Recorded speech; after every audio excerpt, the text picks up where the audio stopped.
Arin selaku Ketua Amat Cawangan, Emi pengurusi PDM kampung daripada Pasir Ambo. Selamat datang ya, datang ni kepada jemput hadir kan di kampung Cirebon ya, kamu hadir ya. Jadi saya tak nak lah macam kata tu. Saya tunggu sebenarnya lagi apa? Kita bercalon sampai. Tapi tak sampai ya. Sebab jadi saya harap laju di badan Tiga Dewan Rakyat hadir sama pun. Saya mengharapkan benda ni. Ya, tolong bantu. Saya mengharapkan. Ya. Di Cirebon ni kan bukan sedekat di Cirebon yang ada tanah di kampung Cirebon ni. Yang digusur pun ada di tanah di sini. Ya. Ya, betul. Lepas itu yang kedua pula. Berkenaan dengan setiap usul dalam mesyuarat UMNO Cawangan, saya mengusulkan kepada UMNO bahagian Kuala Pilah melantik seorang daripada kalangan orang asli duduk di UMNO bahagian Kuala Pilah.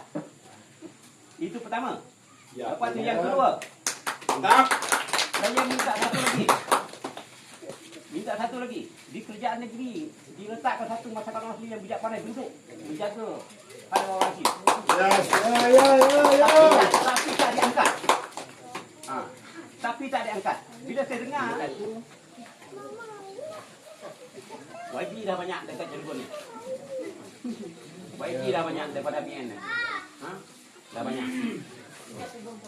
Sejak dia tubuh Cawangan. Pertama tu Hasan, Datuk Samalik. Marin. Lepas tu Razi Kail.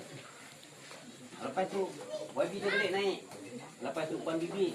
Sekarang calon balik. Dia naik balik. Jadi saya mengharapkan satu saja. Bukan satu, banyak saya mengharapkan. Banyak saya mengharapkan. Kita ni saya nak cerita pula ni. Anak-anak buah dengar ya. Baik tu. Saya bercerita.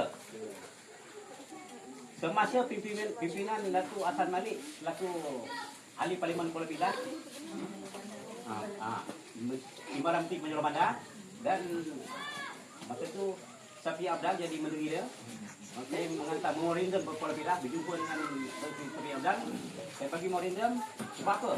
Saya lihat di Sabah dengan Sarawak, kerajaan pusat menyediakan peruntukan kepada wari-wari kita yang di Sabah dan Sarawak untuk mengeluarkan dia punya tanah dia.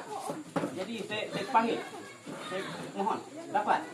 Bila dapat saja, bila dah dapat, turun ke Jaguar sampai ke Jaguar Negeri. Orang terus melantik juru hukum. Sampai sekarang tak selesai lagi.